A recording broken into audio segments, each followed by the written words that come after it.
My next guest is Debbie D. She has been the best friend of my daughter, Keisha Marie, since middle school. So I've known her for about 15 years or so. And throughout those years, I've witnessed her struggle with relationships and depression. So today, we're going to talk about that. It's going to be our jumping off point regarding relationships and depression. Debbie has a beautiful 9-month-old baby girl and a 7-year-old son. So let's welcome Debbie D.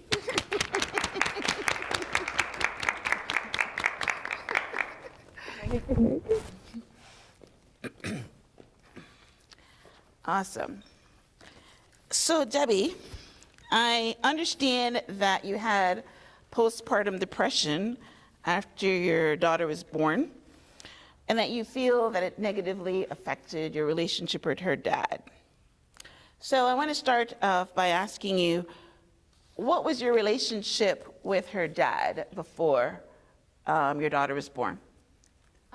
We had a pretty good relationship. Everything seemed to be going well. A few communication issues, but we just had like a lot of arguing, and just like the regular normal couple relationship. Okay. And you felt that, so what changed exactly after your daughter was born? I know that, you categorize your depression as postpartum depression. Was that clinically diagnosed, or you diagnosed it yourself? No, I figured that's what it was. You figured that was what it was? Okay. Yeah. All right. So walk me through what happened, because normally the birth of a daughter, especially beautiful daughter, brings some energy into a relationship that usually elevates it. But you think that because of your postpartum depression, that it allowed your relationship to actually be a little worse than it was before. So explain that to me. So once I had my daughter, or while I was pregnant, every pregnant woman is pretty hormonal. Right. Your body's changing. You're trying to get used to, acclimating yourself for a baby to come. After I had my daughter, it just seemed like I'm trying to get used to getting back to my normal self. She's not sleeping at night.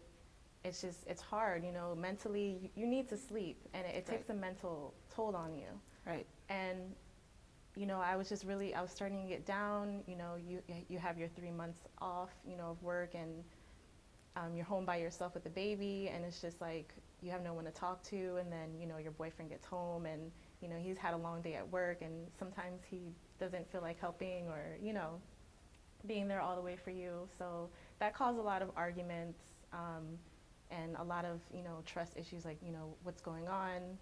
So I feel like some men don't really understand, like, as far as what a woman goes through, like, after they have a baby. They just think that we're being, crazy or hormonal, but that's not the case. We're trying to get used to getting our body back and, taking care of a little baby that's not sleeping at night, So I feel like that really took a toll on our relationship, and there was just a lot of arguments and everything, So the arguments were about his attention to you, or the baby, or the fact that he wasn't helping in the house? The arguments were mostly about just like, little things like attention to me, and like, what are you doing with the baby? Can you go get the baby? I hear the baby crying, like just Right. Little things like that. It will turn into a big thing, Because And he wasn't pulling his weight. At first he wasn't, because he was a new dad. So, Right. But as he got acclimated and started getting used to it, he's gotten a whole lot, 10 times better. Is that because you're bitching, or? No. No. Or because he just No. got acclimated? No, he started getting acclimated to it and started Right. getting used to it, and he sees that, Okay. like, yeah, she needs help. Like, let me try to do this for her, Duh. But it took a while. It took a while for us to get there. Okay. So Right. it was bad. Like, arguments would get really bad. We would be yelling in front of our daughter sometimes, and that's not good. So I just think, we just been through a lot, so. Okay. So I know you wanted to talk about the postpartum depression and that aspect of what you think was the reason that was actually the fire starter for the dip in the relationship. So tell us some of your depressive thoughts or what you were feeling, and I know it had, from our pre-interview talk, it had something to do with body image and that kind of stuff. Yeah, So talk us about, I tell feel us like through that. I feel like social media holds you to this image of how you're supposed to be after you have a baby, and that's not realistic, And I just feel like some men, not all, some men expect you to look a certain way after you have a baby, like a supermodel. Okay, all right. So We're not talking about some men because you don't care about some men. Let's I don't talk wanna about say your all boyfriend. men, okay. Did he project, whether verbally or non-verbally, that he had a problem with your body? No, but I felt myself personally, I know how I looked before, so I Okay. just felt down, like, my body's not the same. I had a C-section, so I had to, get, cut open, and I feel like everything is just out of whack. And then I'm trying to take care of a little baby and trying to not look like a crazy mom when my boyfriend gets home, it's like a hot mess, and it's just a lot of thoughts going through my head. And I'm not really interacting with a lot of people. I'm home for 3 months. I'm away from work, so I don't get to, socialize too much. And what if I do socialize with someone? They're gonna think that I'm like, something's wrong, So. Okay.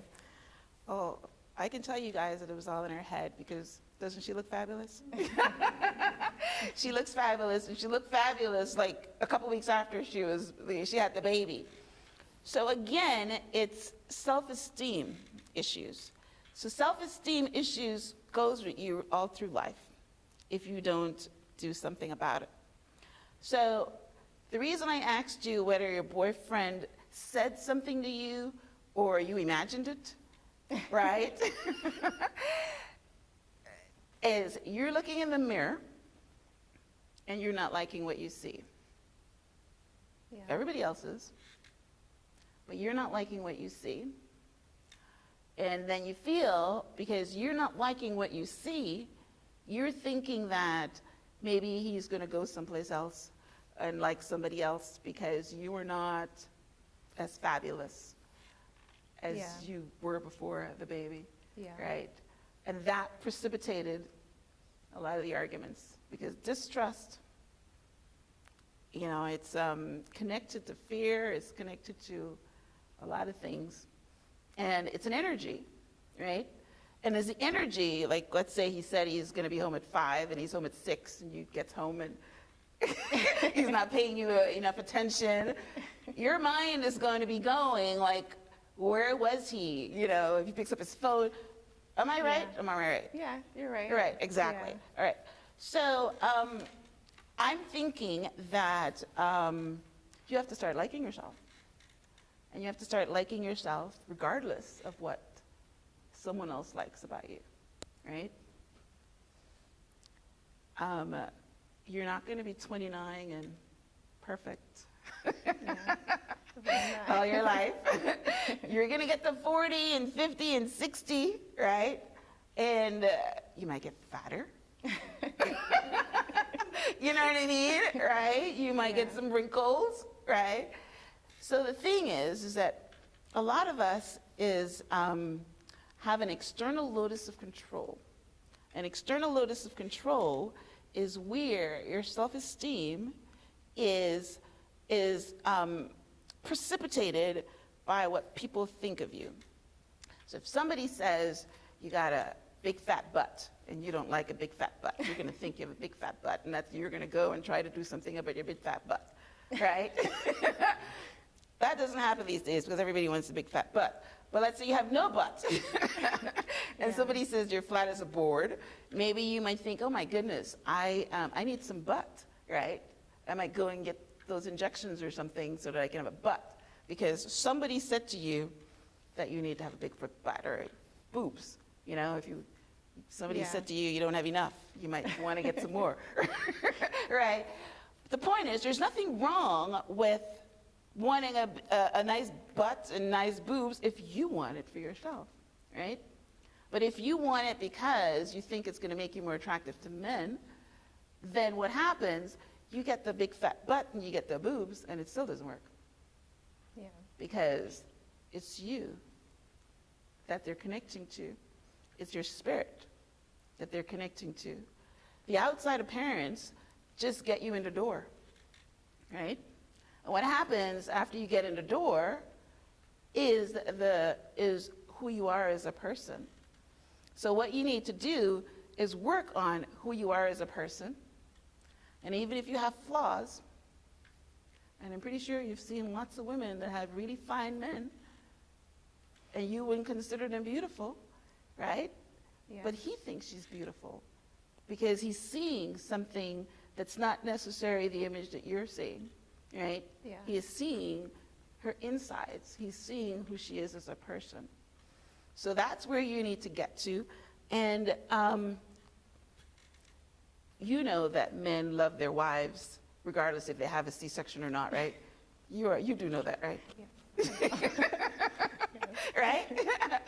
You know that men love their wives when they put on 10 pounds after every baby and they never get rid of it. You know what I mean? Yeah, love is a spirit. Love is an emotion, right? And it's also a choice. So, you know, what I want to leave with you is the fact that you're beautiful. I'm pretty sure he knows you're beautiful. Everybody else on social media knows you're beautiful. But it could be a temporary thing. Yeah, that's true. You know what I mean? Yeah. It could be a temporary thing. We're going to get older, right? And as you get older, things change, right? And, you know, there's some men that leave their wives for young things when she gets older, but that's a very small, minute percentage. Yeah. Most of them go with them until they're old and gray and wrinkled and, you know, Yeah. totally different from when they met them because of that bond, that spiritual bond and that connection. So, so take me through some of your postpartum thoughts.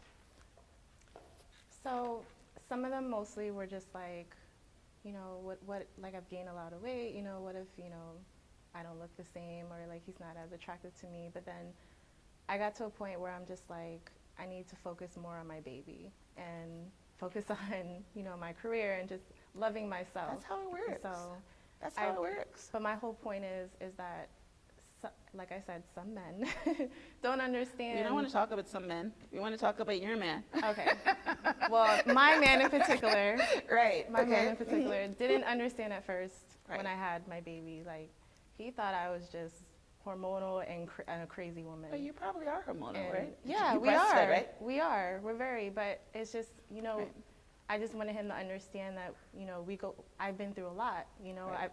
I got cut open. Right. You know, like. And you I'm had to trying heal physically I had as well to as heal emotionally. physically. I Right. have to be up at night while I turn over, and you're Right. snoring nice and snug in your bed, and Right. I'm Yes. up at 3 Right. a.m., Yes. 4 Yes. a.m., 5 a.m. You Right. know. Mm-hmm. So, but I've just gotten to a point where I needed to focus on my baby. I needed to focus on my son, and just myself, building myself. And as you know, as that came in, you know, our communication got better, and he started to understand, you know, and started making changes. And now I see a huge change, you know. Okay. So Awesome. Let me put a pin in that for a minute. So what you're saying, as soon as you start working on you, he changed. he started to realize. That's how it works. That's exactly how it works. When you nag and bitch, you don't get any results, right? When you concentrate on you, it does two things. It makes you feel better about you. It gives you a purpose, gives you a vision. It gives you something to aspire to other than a man, right? So you're working on you. And then the second pin on that is that men like confident women. Men like women that are going someplace or doing something with their lives, right? So once you start not being as needy, I think that's the clinical term, right? Yeah. He started coming to what you want to do. And I know that your relationship, like I said, you know, I had full disclosure in the beginning. I've known you for a while. You're connected to my daughter. You call her at 12 at midnight. Yeah. Right? Yeah. And she would say maybe Myrna called Debbie or something. You know what I mean? So I understand. And I know that your relationship went through a big turmoil and a huge tunnel and it looks like you're on the other side now.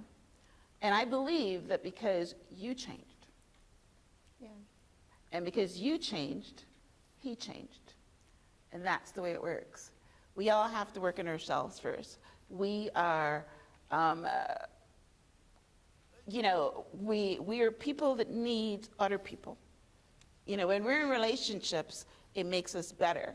But when you're in a relationship with yourself first, and you work on yourself first, then everybody around you benefits from that. So as we wrap up our show today, just want to thank Debbie for sharing, introducing us to the fact that, women, go through some stuff after they've had a baby. And a lot of it is self-esteem issues, right? Not too many women are as lucky as Debbie to look as fabulous. But some of them put on 70, 80 pounds during their pregnancy and don't get rid of it. So, and then they have the baby and they have all the other things, and they feel that, the man is not, they're not as attractive. So it's I'm not making light of her psychological problem, but the result of that is work on yourself. If you gain the weight, then get rid of it. If it makes you unhappy, right? If you don't feel as attractive, then do something about it. You know what I mean? Change your hair, whatever. So the point is that you work on you, and whether your partner sees this or not, it doesn't matter, because you've got to see it. When you look in the mirror, you've got to see it. So I want to thank you for sharing with us, and let's give her a big hand.